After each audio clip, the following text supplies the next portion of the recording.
Have you ever seen a fighter aircraft flying across the sky and think, man, it'd be cool to fly that thing?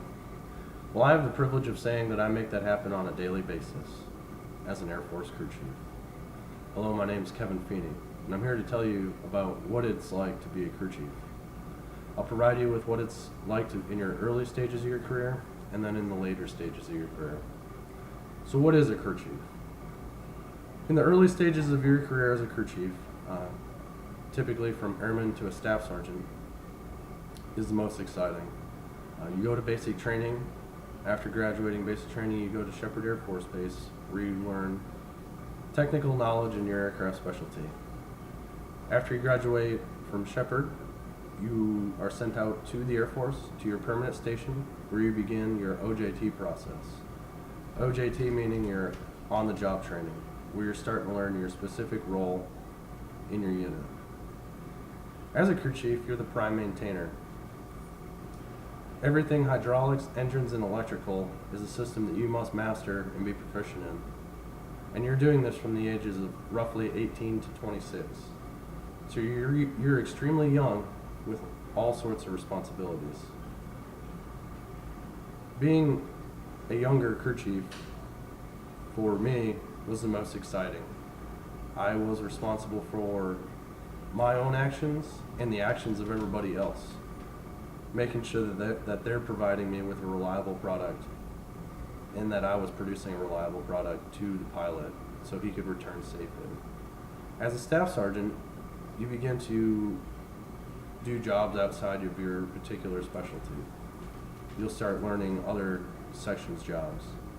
Also, this is where you begin to have the ability to do engine operational checkouts, where you're turning the airplane on and running the aircraft up to power to check out the engine systems, which to me was extremely exciting and one of the coolest jobs that I've gotten to do so far in my career.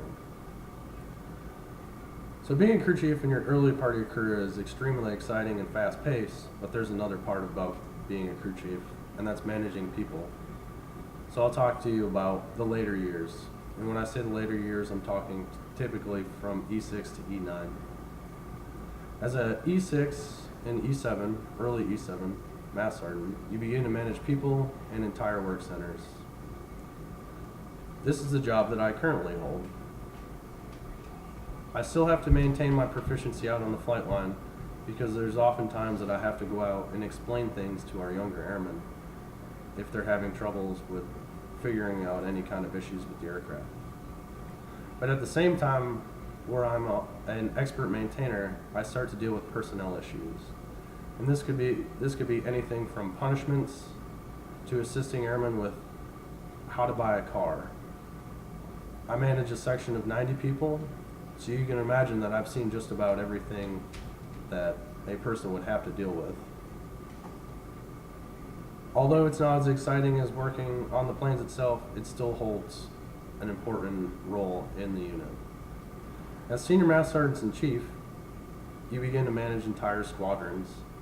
Now, entire squadrons can consist anywhere of 600 to 900 people, and you're making decisions that affects the entire unit. Typically, you're not just managing crew chiefs anymore, you're managing all the maintainers that work on the aircraft. So although being in the early years of your crew chief career is exciting, being in the later years is equally as critical to getting planes in the air. Taking care of the plane is important, but taking care of the people that works on the planes is equally important, and that's what you do throughout your career as an Air Force crew chief. As you can see, without a crew chief, the Air Force would not be able to do its mission.